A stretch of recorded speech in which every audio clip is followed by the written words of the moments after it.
Sveiki. Šiandien neriame į temą, kuri, sakyčiau, turi potencialo, tiesiog apversti viską aukštyn kojomis. Kartu su Virginijumi bandysime išsiaiškinti, kaipgi ten yra iš tikrųjų, kaip mūsų vidus, mūsų mintys ir emocijos kuria tai, ką matome aplinkui. Ir paaiškės, kad mintys ir jausmai tai anaiptol ne šiaip kažkas, kas vyksta galvoje, tai galingiausi įrankiai. Įrankiai, kuriuos pasirodo galima išmokti valdyti. Turbūt pažįstamas tas jausmas, kai atrodo, kad gyvenimas sukasi ratu. Tiesa, kai diena po dienos kartojasi lygiai tas pats scenarius. Atrodo, lyg koks magnetas trauktų vis tas pačias problemas, tuos pačius žmonės ir vėl tenka išgyventi tą patį nusivylimą ar pyktį. Žinote, tas jausmas, kai tiesiog jautiesi įstrigęs. Tai pasirodo nėra joks atsitiktinumas, tai labai aiškus signalas. Štai, vieno mokinio pasidalinimas puikiai apibūdina būtent tą jausmą, tą beviltiškumą. Bet ar tikrai viskas? Ar esame pasmerkti nuolat kovoti, nuolat plaukti prieš srovę?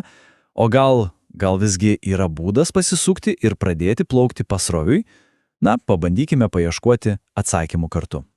Gerai, tai dabar prieiname prie pačios esmės. Ir iškart noriu pasakyti, čia nebus jokios mistikos ar ezoterikos. Čia fizika. Virginijus mokslus tai vadina kvantiniu lauku. Galima sakyti, tai tarsi nematoma operacinė sistema, pagal kurios taisyklės veikia visas mūsų pasaulis. Pabandykime įsivaizduoti, kad tas kvantinis laukas yra tarsi, kosminis Wi-Fi tinklas. Mes visi prie jo prisijungę ir nuolat siunčiame signalus. Kokius? Ogi savo mintims ir savo jausmais. Jeigu mes siunčiame nerimo signalą, tai visata jį pagauna ir atsako, kuo? Ogi situacijomis, kurios kelia dar daugiau nerimo.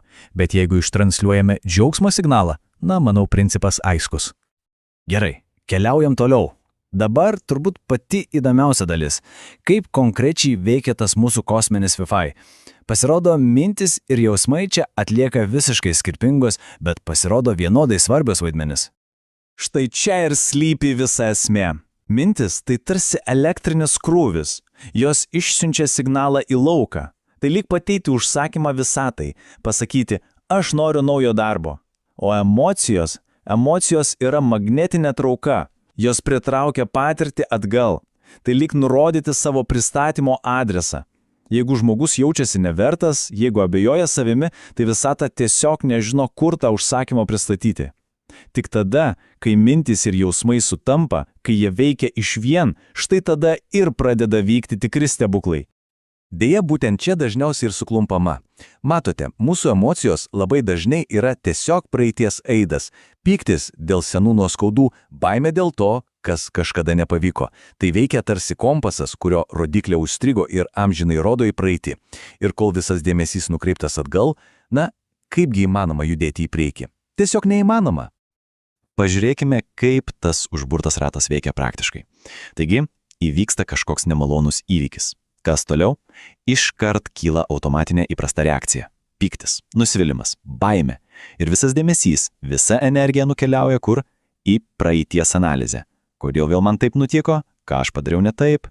Ir kol kapstomasi praeityje, ateities kūrimi jėgų tiesiog nebelieka. Ir spėkit, kas tada? Ogi pritraukiama dar viena lygiai tokia pati situacija, kuri tik patvirtina, taip, man visada nesiseka. Ratas užsidaro. Taip, diagnozė, manau, visiems aiški. Bet svarbiausias klausimas, kaip iš to kalėjimo ištrūkti. Viskas, užtenka kalbėti apie problemas, laikas pereiti prie sprendimų. Ir štai, pagrindinė fundamentali taisyklė, kurią įsisavinus gyvenimas gali pasikeisti. Ji labai paprasta. Kur nukreiptas dėmesis, ten teka energija. Tai ne šiaip graži frazė, tai visatos dėsnis. Jeigu visą dieną galvojama apie skolas ir trūkumą, visa energija maitina būtent tai.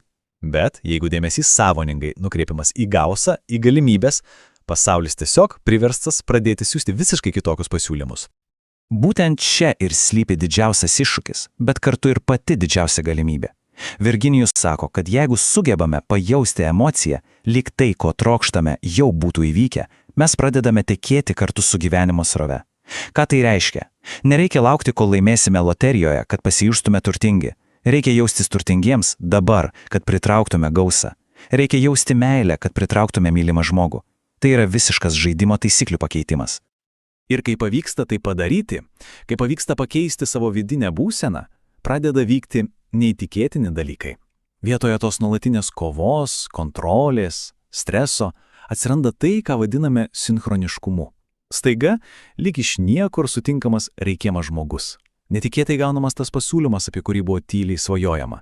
Tiesiog atsidūrėma tinkamu laiku, tinkamoje vietoje. Štai ką iš tikrųjų reiškia plaukti pasroviui. Gerai, teorija skamba tikrai gražiai, ar ne? Bet kaip visą tai paversti ne teoriją, o savo kasdienybę?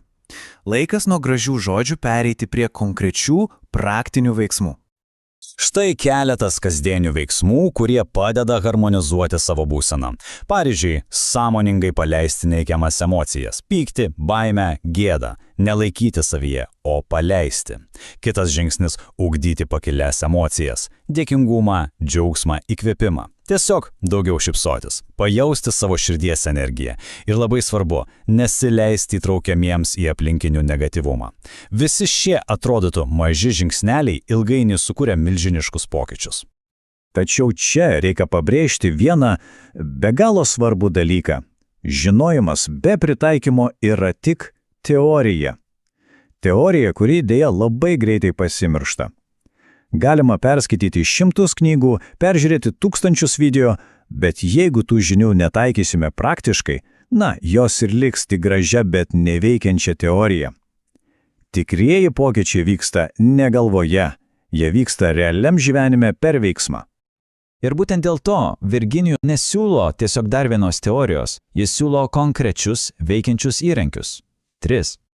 Jis sako, kaip dovana. Dalinuosi 3 veiksmingomis praktikomis – harmoningo gyvenimo srauto ir palankios ateities kūrimui. Ir tai yra raktas, tai ne šiaip bendri patarimai, tai konkrečios išbandytos praktikos, kurias galima pradėti daryti jau šiandien. Tai reali galimybė tapti savo likimo kūrėjais. Ir geriausia dalis – Virginijus siūlo ne tik gauti šias praktikas, bet ir išbandyti jas kartu per specialų 3 dienų iššūkį. Taigi, lieka atviras klausimas, ar toliau rinktis kovą ir plaukimą prieš srovę, ar visgi pradėti kurti ir tekėti kartu su gyvenimu, ar esame pasirengę priimti šią dovaną, 3 dienas praktikos, kurias gali parodyti kelią į visai kitokį harmoningą ir džiaugsmingą gyvenimą. Sprendimas žinoma kiekvieno asmeninis. Visą informaciją ir nuorodą į praktikas rasite šio įrašo aprašyme. Pradėkite savo kelionę dabar.